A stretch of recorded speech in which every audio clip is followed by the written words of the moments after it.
Hey guys, thanks for joining. My name is Adam Jansen. I'm the director of Plug and Play Detroit.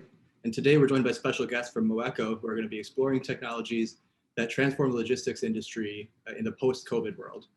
Before I hand it over to them, I'm going to be giving a quick refresher on Plug and Play, our business, basically what we do, and then they will be talking for the majority of the session. So let's go ahead and get started. At Plug and Play, we like to say that we're the ultimate innovation platform.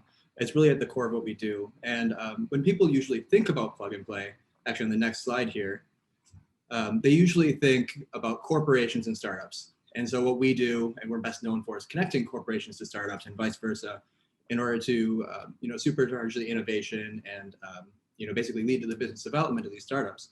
But we also work very actively with VCs and investors, mentors, regulators, government groups, universities, nonprofits, all sorts of these other stakeholders to ultimately help each one in their respective way. But we actually do so much more than that. So if we can go to the next slide, as I mentioned, we're kind of best known for this accelerator program.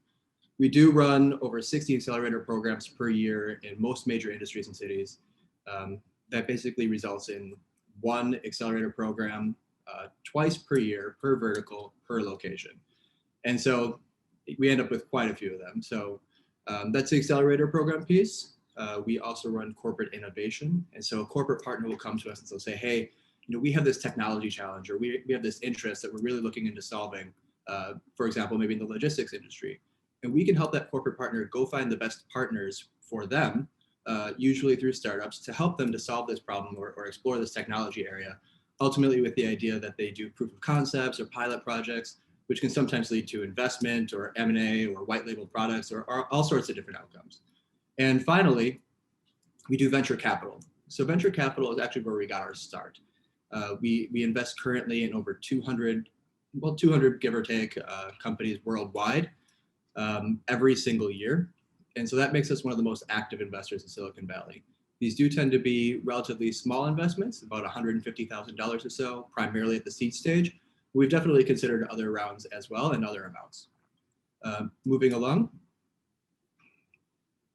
So you see on this slide here, and I'm not going to go through each of these individually, but you can see we really offer a wide array of services. So we have the partners in corporations, we work very closely with startups, and we also have the investment arm. And you can see a couple of different things we do there. And we do this through a number of different locations in the next slide here. So we have 38 global locations, and 8 of those actually are new within the past year. And so even in 2020, we've continued to grow, we've continued to work hard to expand our global footprint with the intention of working not just with the innovation teams or the R&D teams of each of these respective organizations, but also working with the business units and the executives, because we know that ultimately if we're showing technologies to these businesses, ultimately the business units need to be bought in as well in order to get things across the line. And then the next slide. You see just a high-level overview of a couple of different ways in which different corporations and different partners engage with us. They engage through the program, which is kind of that accelerator program that I had mentioned a moment ago, a number of different activities. So we actually hold more events than we have days in the year, even now during virtual times. We have a number of different services. So for example, deal flows in which a corporation will come to us with, again, one of those technology interests, and we'll introduce them to a number of startups in back-to-back deal flow sessions, usually 30 minutes or so, maybe 45 in each one of those brief meetings. And then we have a large executive network. And something that I've heard a lot, actually, particularly with Plug and Play Silicon Valley, is people will walk around in our Plug and Play Silicon Valley office in normal times. And what they will do is they'll run into people that they never would have expected to run into, executives from some of their industry peers, or obviously startup CEOs, or maybe people who have done a successful exit, and they have all these serendipitous interactions. And so that executive network really comes into play there, because we make it much easier for a number of different people to kind of openly connect and talk about innovation. And so finally, and the last slide that I have here, again, this is my name, title, contact information. Please reach out to me if you have any questions. Otherwise, feel free to reach out to anybody else at Plug and Play who you may be in contact with, or mobility@pmptc.com as well. But either way, we're all here to help. We're more than happy to make connections and kind of work from there. But next up, we have from Kyle from Moeco. So Kyle is our special guest for today. We have a couple more that he will introduce as well. He's very knowledgeable on the logistics industry, and like myself, he's originally from the Midwest, so obviously he's a good guy. So without further ado, I'd like to give a warm virtual welcome to Kyle. Thank you very much, Adam. Very heartfelt and warm welcome indeed. Thank you very much, not only for introducing Plug and Play to us and transitioning to me, but also thank you to you and to the entire Plug and Play organization, including Ali and Tiffany and all of your teams that have continued to work with us on these webinars that we're going to be doing today, and we have been doing last year along with this year coming as well. We're very, very excited for all of the opportunities and guidance that Plug and Play, specifically the new materials and a few other verticals, have provided us here at Moeco over the years as well, and helped us and our company really flourish in our vertical as well. As Adam mentioned, I am Kyle. I'm the co-founder of Topio Networks, but also a founder and advisor here at Moeco. And want to introduce our co-founder and COO of Moeco here in just a minute, Alexa. But one real quick thing is you're going to hear a lot from us today, along with a few special guests, as Adam mentioned. And part of today's webinar is actually a continuation from a series that we began last year. As Adam mentioned, 2020, a lot of things have happened. We watched Plug and Play flourish and go from the amount of locations they had to 8 additional. Well, we here at Moeco were continuing to grow as well. And we stepped in and worked with the Plug and Play team that had given us so much, and we wanted to give back to them and to you, their partners and our audience today. And so we put together a series of webinars around the 4th industrial revolution, everything from the Internet of Things into deep strategy and the next trends that would be coming around the bigger picture of IoT, to 5G, edge computing, blockchain and decentralized applications, to digitizing enterprise infrastructures, and even automation and the future of supply chains as well. And now here today, we're continuing that a series of webinars with beginning around the logistics industry. As we know, a lot happened again last year and in the years previous to advance where the logistics industry has grown, thanks a lot to digitization, a word you'll commonly hear today, and we'll define a little bit more as to what that is and how it impacts the industry as a whole. But before I continue, again, a big thank you to the Plug and Play team and all those who continue to help us and work with us in not just this series, but also as a company as well. And I want to introduce our co-host today, Alexa, the co-founder and COO of Moeco. Alexa, are you there? Yeah, hi, I'm here. Thanks, Kyle, for the introduction. I'm gonna take the lead with introducing the team and why are we here and why are we co-hosting this together with Plug and Play. So myself and Meet, we're co-founders of Moeco. We do the digitalization solution, and specifically today we're going to talk about the logistics digitalization process and how it looks like and what are the technologies that are behind the word that you hear a lot these days is digitalization. So I'm just gonna give you a great overview of how we are structured from the technical perspective, and also just to give you an example of one of our clients and what we do for them for logistics. So here you can see the list of clients. Most of them we have acquired through Plug and Play. And it's a good thing that Adam mentioned that in Silicon Valley, where one of our offices is a Plug and Play tech center, we really came across a lot of people from the corporate world that are curious to know more about what is the technical process of this digitalization. As we say now, it's a complex one, but not that much. I'm going to show you what it consists of. And if we go to the next slide, I'll share the vision that we have for the company. When we came to Plug and Play specifically, we were announcing that our big vision is that all the physical assets should be digitized at some point to manage them in a more efficient and effective way. And we have to come up with kind of a simple tool of how to do that. And today we're targeting the market of logistics of sensitive goods, which is $1 trillion market. And The tool we provide is quite easy. And on the next slide, I believe there should be a good description of that. Sorry, that's the timeline. That's just to explain how we got there from the digitalization of all the physical things towards the logistics specifically. So we got accepted to Plug and Play in 2019. That was a new materials and packaging program. And initially we were a platform for IoT developers. So we have a great expertise and experience in both hardware and software, which gave us a chance to come up with an IoT solution that would digitize all the physical assets for the need of asset management. And then we have pivoted towards enterprise solution to source the data about their infrastructure and digitally reflected on the simple screen of a iPhone, for example. And then we have learned that if we digitize the shipment itself or on the pallet level or the container level of logistics, that will also bring the value to the producers of the goods that are sending it over, and also to the recipients of the goods, as well as for the logistics companies. So at this point, at 2021, we have acquired a couple of clients and released our starter kit to try and test the solution pretty easily. So let's see what the solution consists of. As I said, it promised it is an easy one. So we designed sensors, and it looks like a simple sticker, non-invasive one that could be attached either on the shipment or pallet or container.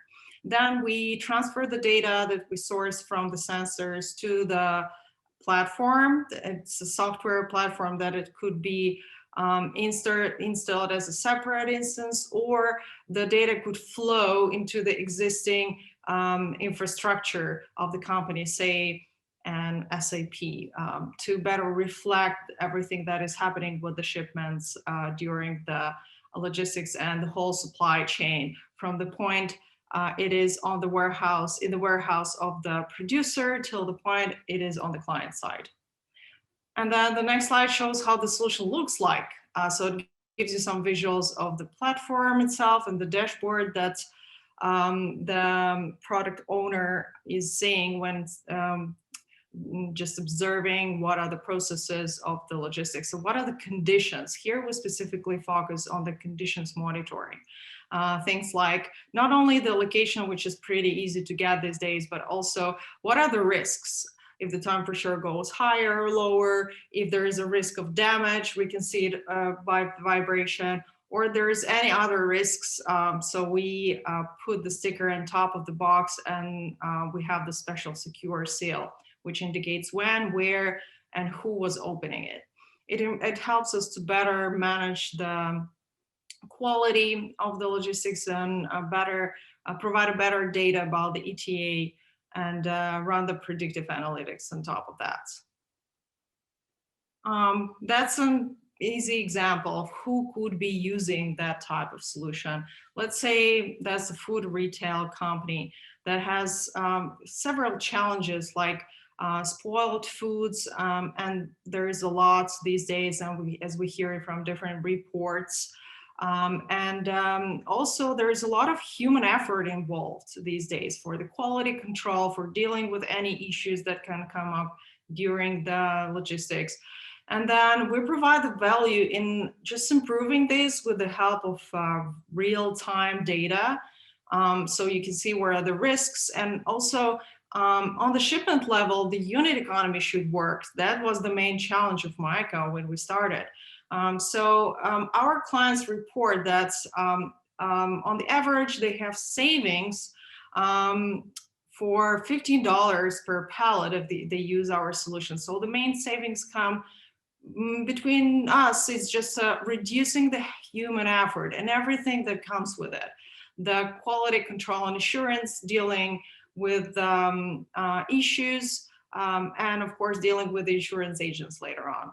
So that's, I guess, a great example and overview of what is the digitalization as a technical solution that should source the data, some should host the data on the client side so they can see the data, not anyone else. That's the security is really important, and we have an extra security layer. But I think we're going to talk about that on a separate webinar when we go deeper into the security. It's a general overview on the competitive landscape, and there are other companies that are doing similar solutions, and you can check out on them and see how they operate. The main unique advantage is that we have 100% data ownership, and we were able to go down to the shipment level. That's basically it. So we have a unique business model that is easy to scale. We design sensors, but we work with the big sensor manufacturers. We also provide the connectivity, sensors, and the data on the client side, and that goes all in one package. And we charge our clients per shipment, which is very easy pricing. I'm not gonna teach any more about Moeco, but just say that we know what the digitalization process is in terms of all the physical assets, and specifically in the logistics, we can see a great value and potential. And I think that this topic should be explored more and more. And I would really like to hear from Daniel today, who is one of the experts from the logistics side and has a great track record and understanding of the industry, of how it could be applied to different aspects to provide more visibility. Or I would really be open to hear more questions from the audience of any type of questions related to technology. I think that's it from my side, and I'm going to give a word back to Kyle so he can introduce another guest. Wonderful. Thank you so much, Alexa. To everybody, as Alexa mentioned, we do have a special guest today who will be joining us. He, as before I welcome up here in just a moment. So real quick, today during the discussion, if anytime you have questions, here on Zoom, there is a Q&A box. There is also a comment box. Feel free to drop your questions in there. We'll do our best to ask those in real time. If not, we'll save time at the end for you to ask questions, not just to Daniel, but also to Alexa and myself around today's topic, or others around innovation as well. So at any time, feel free to drop those in there. But as Alexa said, and thank you again, Alexa, for explaining Moeco and digitization to us, we do have a special guest today, and I'd like to welcome up Daniel, who's the Global Sales Director at Pegasus Logistics Group. Daniel, are you there? Yes, I am. Thanks, Kyle. Wonderful. Can you hear me and see me? Yeah, loud and clear. I can see you. This right, is great. It's such a pleasure to have you. And, you know, if you could, just a little introduction and a little background on yourself, you know, how you got into the logistics space, and a little bit more about Pegasus as well. Yeah, so I am now 14 years into the logistics industry, and I started off in it not knowing I was in logistics, but we say in the industry that once you dive into logistics, you get stuck into it. It's a very big world, and there's a lot of opportunity. So it's been a fun journey. But I started in a warehouse packing orders for primarily iPod cases that were sold via eBay and Amazon. So that was my first foray into logistics before joining some big companies that actually did the operational service moves. So I've been in the service side of the industry for the past 12 years, working for companies like C.H. Robinson, and now currently at Pegasus Logistics Group. And the unique thing about Pegasus is that we're a service provider that provides international, domestic logistics for the actual transportation, but we also provide warehousing and 3PL services for order fulfillment and shipping. So we as a company focus on being flexible and agile as a non-asset service provider. And we have a wide partner network that enables us to provide the services that we offer to our clients. And what's really unique about Pegasus is we're very dialed in on our specialization. So a lot of companies will say that we offer white glove and expedited services to clients. And what we do is we say the same, however, it's in our blood and in our DNA. And if you look at our shipment count and our volume, it's approximately a third of our business is what we define as shipments of consequence, where it's high visibility. There's an intense risk to the business if it fails. We don't believe in failure, and we do everything possible to mitigate failure. And visibility and communication is huge. And so that's why this topic is really relevant to me and to the clients that we work with, because we work with major companies, but we work typically as a special ops within their business, handling high value servers, equipment, pharmaceuticals, things that are being delivered that if it's not there on time, people lose jobs or lives could be potentially at risk. So that's some of the shipments of consequence that we work in. And I really appreciate the time to be here. Thanks, Kyle. Yeah, no, thank you, Daniel. This is exciting to be able to have you here with us and with the entire Plug and Play audience as well, and be able to talk a little bit about logistics. And it's a very important topic here as we enter 2021. You and I were speaking about this offline before we started today, and how, you know, last year, more importantly than ever, we saw logistics and supply chains completely disrupted, something we all know, we're all aware of, as we've talked a little bit about here on these webinars. But looking ahead, I mean, how have supply chains really advanced since that mass disruption we had in 2020? I mean, you've been in the industry for 12 years and growing. You've seen probably a ton happen and a lot of technology enter the space to make some of those advancements happen and possible. But then the disruption comes last year and everything changes. How have things advanced since then, from your view and the clients that you work with? Well, for one, I think supply chain is now really becoming a true buzzword. And you hear it when you look at the grocery stores and people can't buy toilet paper. And now supply chain is being talked about as being relevant to that issue. So new technologies are certainly emerging. Things like 5G, Internet of Things, all of these have an impact on supply chain. And some companies are early adopters, and there's some pretty interesting things that are going on in supply chain. But I think of just talking with an example client where they were entering the field of providing medical equipment and nitrile gloves and medical disposable gloves. So one of my clients was calling me asking to help import. They had a pretty sizable order going to the state of Louisiana and a separate order going to some buyers that were within government entities. So they had received large deposits. They had gone to their manufacturer overseas and said, hey, let's go. And the supplier then talked to their rubber supplier in order to make gloves. And sure enough, there was a shortage on rubber. So that flowed down the supply chain and the orders couldn't be fulfilled. The money had to be returned, and an embarrassed person had to then, go to the state of Louisiana and several big wigs at the government and say, I can't fulfill this order, and, kind of tuck tail and run. So that all stemmed from visibility in the supply chain. It wasn't there. And part of it was kind of the infantile nature of just this major rise that was caused by COVID and the coronavirus impact on new businesses emerging or changes.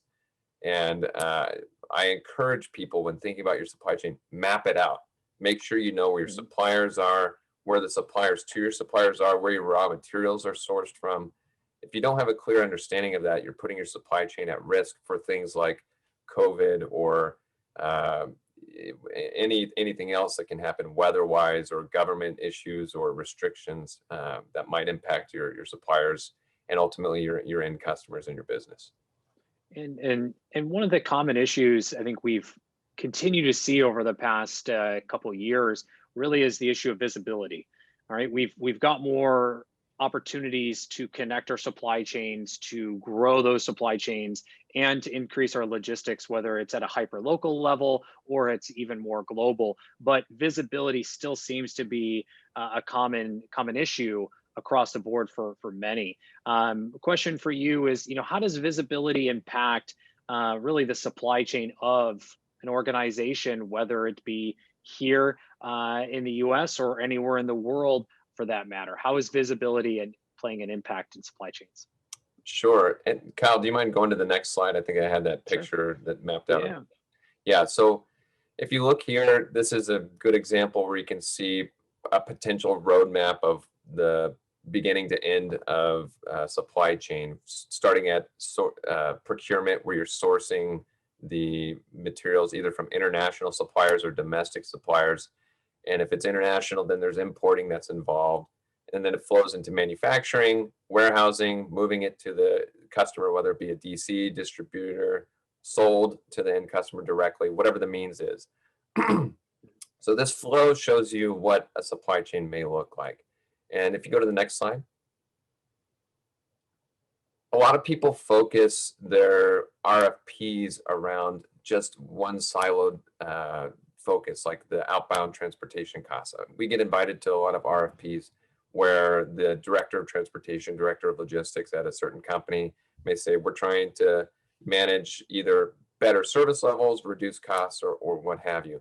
But all of the different areas within the supply chain, from procurement, importing, warehousing, all of those have a significant impact and can result in major impact on the outbound transportation costs. So when I'm talking to people, I try to encourage supply chain managers and even their bosses that might be COO level or CEO level to think about the entire supply chain and not just a siloed focus. It's important to try and get the most out of each silo, but if it's not happening in harmony, you might find that you're doing a lot of outbound expedite shipments when you could have just worked with your supplier and negotiated terms that were more favorable to your importing and allow more lead time or somewhere in between. So if you go to the next slide. Savvy supply chains are looking at all the different costs that are involved. And that's really what I want to encourage. And this is done through visibility. And if you've got a good platform that allows you to see data and to make actionable steps to interpret that data and be agile with your business, then you're going to be in a position where you can really focus on ultimately the goal of the highest profit for your business. So this is where I try to encourage the companies that I'm talking to and the clients that we're working with, look at your supply chain holistically and don't fall into the temptation trap of just negotiating your outbound transportation costs. Because if you can do some things upstream and even sometimes downstream to your customers of working out terms that are favorable for everybody, then you can often find some significant improvements. And all of that would not be possible without visibility. And seeing something like what Alexa was sharing about how ubiquitous sensor technology is becoming and how low cost it is becoming is really exciting to me, because we're paying very significant amounts and charging clients significant amounts for current sensor technology. And the rise of Moeco and some of the technologies that are coming out is really exciting because clients not only want visibility to their entire supply chain, but especially when they've got high consequence deliveries that need real time or close to real time visibility on where that shipment actually is. So with that being said, I mean, how does the entrance of, sensors like Moeco and other companies, or just IoT in general, so if we look at the Internet of Things, having that being applied to a supply chain, for instance, bringing out more data, increased visibility, how does that impact how you work with some of your customers, but also maybe how customers foresee their supply chains? Is this something of a positive now that they have more visibility, or does it actually create maybe more disruption because, well, they've got more data and more things to look at and now have to kind of reprocess or rethink how they're thinking about getting a product from point A to point B? So there's a lot of data out there, Kyle, as you know, and sometimes people can drown in all the data. So it's really important to have good partners and people that can help you take positive steps and make good of the data that's available to you. And just seeing what Moeco can offer, one of the things I saw was just the visibility to where there might be bumps or movement that impact a shipment. That's fantastic. And at the parcel level or the box level, that's feasible.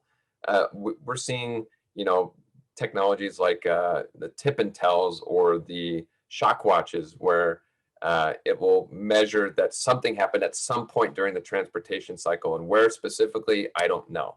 But sensors are, and Moeco has a sensor technology that allows you to see where it happened and when. That's transformational. And that allows specific action items to be taken to look at, is this a packaging issue? Am I needing to work out a new packaging solution to better protect my goods so that it flows through the transportation cycle, the warehouse cycle, and the delivery cycle without having damage to the goods? Or is this a carrier issue that I need to talk to the specific carrier because there's mishandling of product? So that's amazing. And that comes through working out with partners to interpret data and then to flow that into action items that can improve your supply chain. And as I look at this this chart, we've got a number of different people in the audience, whether they're from the investment side to the executive side or entrepreneurs as well. And my next question plays to everybody looking through this. And now that we've come out of 2020 and we're looking at 2021 and even the years ahead, of these sectors, of these six right here, where do you see the opportunity for really the most growth and innovation to happen? From procurement to importing to manufacturing, warehousing, transportation, and sales. Where do you see some of the biggest opportunities in those six areas for disruption through innovation or digitization, as we've discussed today? Well, from my perspective, when we're talking with clients, there's a few things that are often discussed, and one is what we call PO management, purchase order management, and there's a common thread of lack of visibility to PO or to manage suppliers and to manage the purchase order cycle, knowing where and when things will be produced so that planning can be done better for forecasting ocean booking or air freight bookings for international shipments. Especially with what's happening in the world today, ocean freight and air freight rates are at an all-time high, and not really seeing a near-term easing of the high pressure of costs. So people need to move goods, and that's the reality. And with everybody in competing spaces trying to move goods, the carriers are at a positive. They have all the power. So with that, they're able to hike up prices because people are competing for limited space. So there's a lot of craziness that's going on in the supply chain right now, and it's affecting everybody at a global level. But if you have better visibility and can communicate to your carrier partners, to your freight forwarders, to your manufacturers, and have real clear open dialogue, you're going to be in a better space to make sure that you get the product when and where you need it, and you can try and minimize the impact of cost to your supply chain. But I really see the technology enabling supply chain managers, directors, COOs across the spectrum to be able to utilize better purchasing and planning and forecasting, which will then flow into these other areas of manufacturing, warehousing, transportation. But I think that the data and the IoT revolution that is happening is really going to impact all of these segments. But I think people are going to see the connected information. The success will come from how they interpret the data and how they make steps to manage their business better. I think that's where the most impact will be. Yeah, I couldn't agree more. I mean, we've seen a number of investments going into this space. As you said, supply chain has become a buzzword, but it's also something that a lot more of the ecosystem is paying attention to, right? From investors to corporate VCs to entrepreneurs, and then to the executives themselves or the enterprises looking for new technologies to push this forward. We're seeing a number of investments in 2020. Supply chain and logistics is a hot topic for this year as well. And there's a lot of money already begun to be allocated to it here early in the year. So I think you're spot on, Daniel, around that. And just looking at the data and how things like the Internet of Things will play such an impactful role, but also some other technologies, which I want to also ask you a question around, what other technologies are you seeing, or what technologies do you see in the coming years that will play an impactful role around supply chains? And I think you prepared a slide for us, so we'll switch over to that. But what technologies do you see playing an impactful role in supply chains? Sure. Yeah. So I'm sure everybody's familiar with just the rise of warehousing and kind of the Amazon impact, I'll say, of having near facilities for warehousing and distribution near to the end consumer. E-commerce is driving just huge changes in supply chain. What's unique about my company, for example, is we intentionally stay away from e-commerce so that we can focus on the B2B services. But despite that, e-commerce is in a major rise. I think I heard the pace of e-commerce growth had been substantial, and then it was 3x'd in the midst of coronavirus. So it was already growing substantially, and then 3 times the growth happened because people were stuck at home and needed to still get groceries or items, or they needed to suddenly have a home office and they didn't have all the things that were necessary to have a home office. I had friends that work at Epson and they make printers, and they said we can't make and sell printers fast enough because everybody was now working from home. But as we look at some of the technology, this is from the State of Logistics report from CSCMP. If you're interested in a supply chain organization, that's a fantastic one that I'm a board member for, the Southern California Roundtable. And they put out the State of Logistics report every year. This is from last year's report, and it shows what's expected in the near term, 0 to 3 years, and long term. And really, this is driven by 5G, the 5th generation of mobile technology, and IoT. So as we see the technological revolution and new technologies coming, everybody's talking about autonomous driving and drones, and there's some companies making significant headway there. But at the same time, there's what we're already seeing of just smart technologies and home IoT. Some people probably spoke to a Google or Alexa device to do something at some point during their day, which is a lot more common than 3-5 years ago. But I see, for example, in supply chain, large sensors network, certainly having visibility.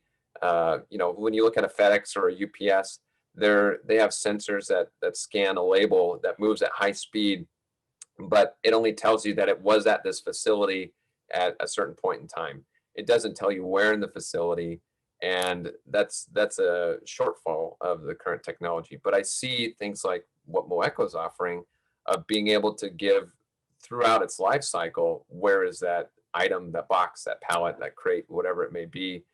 And that type of visibility is coming with just the ability to have lower cost sensors. So to me, that's amazing. And 5G is supposed to have lower power yields, so battery life should be longer on devices. So sensors and things like that can last longer, which is definitely going to improve the tracking across the supply chain, and that's something that shows in the long term. So I'm excited by new technology. I'm kind of a data and technology nerd. I like to talk to companies that are on the cutting edge of technology. And I find that there's, with IoT, there's just huge opportunity as the pace is quickly developing new products and technologies that impact businesses by and large.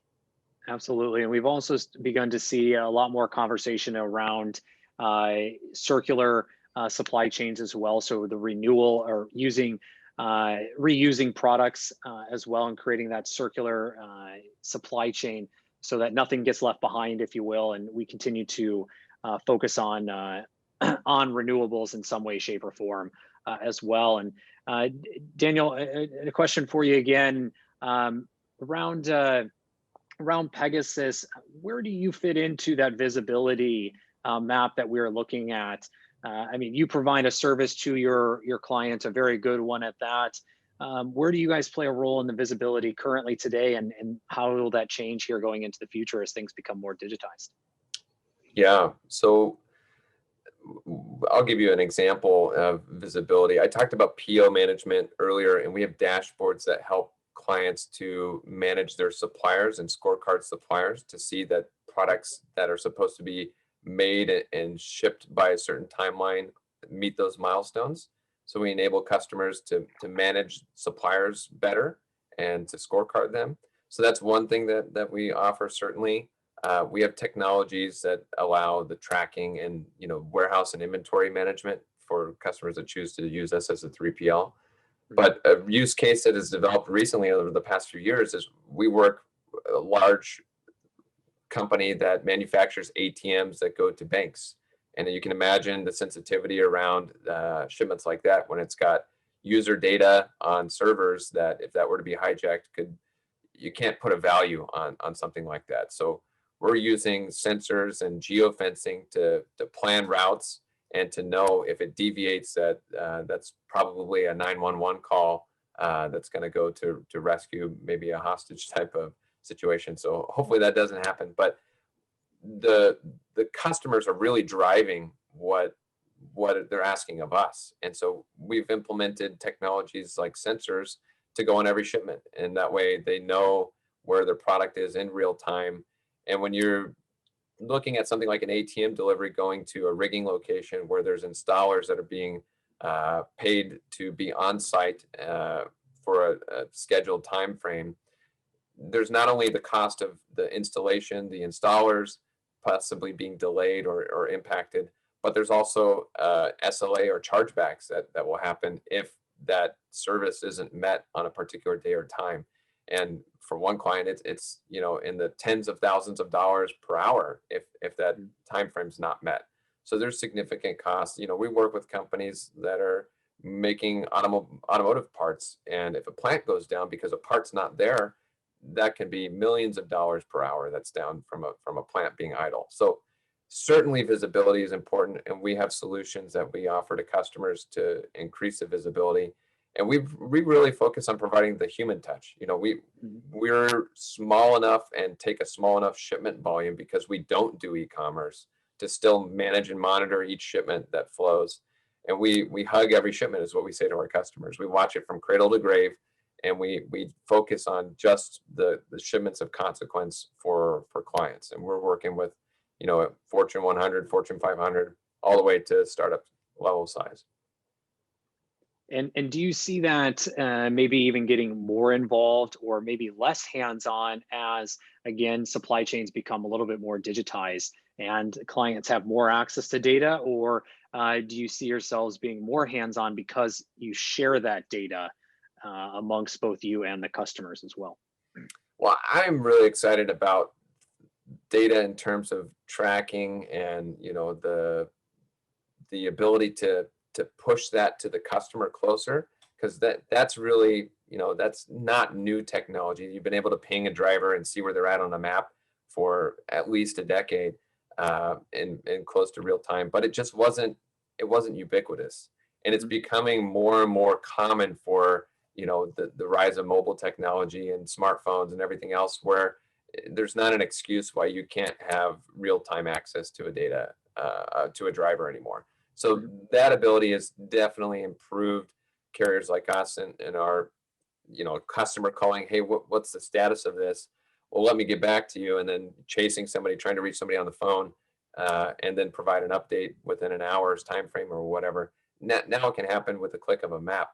And as customers are linking their ERPs to the carriers that they work with, now it's being able to be pushed. And so they have that within their own system.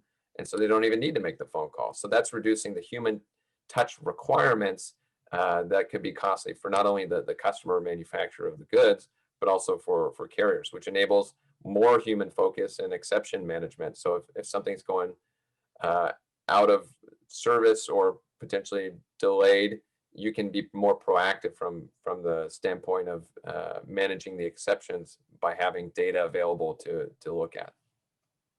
Well, and with more data, I mean, there's more opportunity, as you said, to push, but also to share data. Maybe a question for you around data sharing. Is this something that has benefits, or does it have consequences? And maybe some of those, as we have more data in the products that we're shipping around, but we also have data from everything in the supply chain. We may want to share that not only with our current within the organization, but also to our current partners and maybe even to other partners in the network. Is this something that you're starting to see an opportunity in, where there's more data share amongst organizations? And again, maybe what some of those benefits are and negatives as well. Yeah, I've worked with a wide array of companies that have different philosophies or different access to data. And you'd be surprised at some pretty large companies who don't manage data well. And I'm often surprised when I'm talking to very well procured, very organized professional on the, traded on the stock market. I would think that they have all their ducks in a row in terms of data management. But I asked them, let me know what your 2020 shipping data looks like for, major lanes. And it's just pulling teeth to get data because they might have to go to 10 carriers, and those 10 carriers don't all have an easy export button to get their data. So I am often shocked by how difficult the access is to data. And I really hope that companies take have a bigger ownership stake in managing their data, because you can do so much more with your partners and with your business by owning your data and talking to it intelligently, especially when you're looking at, the supply chain end to end. You need to have access to your data, and you need to challenge your partners to provide you data on a regular basis, or to be able to pull your own reports. So that's kind of my plug for get data, get access to data, and make sure that you're communicating with your partners so that you can benefit from what the data actually tells you. Absolutely. I mean, this also leads into why we've seen the rise of, things like predictive analytics or predictive maintenance throughout supply chains, is because of that data and being able to do something actionable with it. Data is only valuable, as we know, when you do something with it. Just because you have it doesn't mean it's valuable to you or anyone else. But Daniel, I want to come to kind of closing thoughts here, and I'm going to bring up the question box as we do. But anything else you want to share with the audience about yourself, not just Pegasus, but also maybe what's really getting you excited about the future of supply chains here in 2021 as, again, digitization begins to take over? Yeah, so I would just say I'm really excited about what's happening with supply chain. Like I said before, it's really become a buzzword, and people are thinking about supply chain in bigger, more transformational ways. There's businesses and startups that are focusing on supply chain to a much higher level, and there's significant opportunity. There's a tremendous amount of legacy companies that are operating inefficiently within supply chain. So I would say, if you're a startup, if you're a corporation looking to make products around the supply chain, there's a lot of opportunity for improvement. And I'd be happy to dialogue further or answer questions if I can provide any use to some of these things that we talked about. Wonderful, Daniel. And again, thank you so much. But before we go, we do have a question that was thrown out by the audience that I want to give to you. And that is, what is the recommended platform and architecture to collect end-to-end cost to serve information? So maybe what's a recommended platform and architecture to collect that end-to-end data? And Alexa, feel free to jump in here as well. But Daniel, any thoughts on a recommended platform or architecture to collect that end-to-end data around costs? Yeah, without knowing enough details of the individual business or what's being looked for, you need to have an ERP that can manage and look at your supply chain and your business holistically. So I would encourage you to talk to companies that offer various ERP platforms. So that could be some of the big boys like ERP or a Workday, or there's a lot of companies that have ERPs, Oracle and many more. So I would say it depends on your business and use case, but you need to be able to connect your data to your partners. So if you are looking at the cost of data integration, that should be factored. A lot of companies might jump in with SAP, but to make any sort of change or connectivity, the cost may be very high. So maybe working with a smaller partner, if you have a lot of integrations that you want to do, might be better for you because the cost of integration might be lower. So I would look at probably doing some sort of RFP or search to see what platform can provide the visibility that you're looking for. But I would say it's extremely important to make sure that you have a platform that allows you to connect and make use of the data available.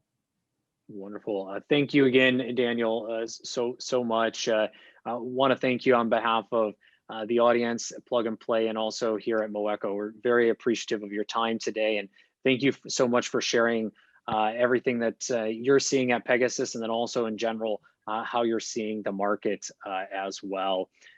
Again, very much thank you. And make sure everyone, you check out Daniel and his team online. Bringing up Alexa back, we're very, very excited to continue this webinar series as we did today. We've got an upcoming webinar, focusing on digital transformation and the future of work, coming to you in February, with a lot more to come here in 2021 as we work with the Plug and Play team to set together exciting topics that are important to you and that you would like to hear about as well. So do reach out to us and or the Plug and Play team for more information or topics that you would like to hear. And Alexa, I want to turn it over to you for any other closing thoughts as well to the audience. Thanks, Kyle, and thanks, Daniel. I just have a couple of suggestions. First of all, I would like to thank the audience that's have stayed from the beginning of the webinar. I can see there's approximately the same number of participants till the very end. So I think that's huge. And I would also like to suggest that you could ask more questions either from Plug and Play team in advance or right in the chat box or reach out afterwards.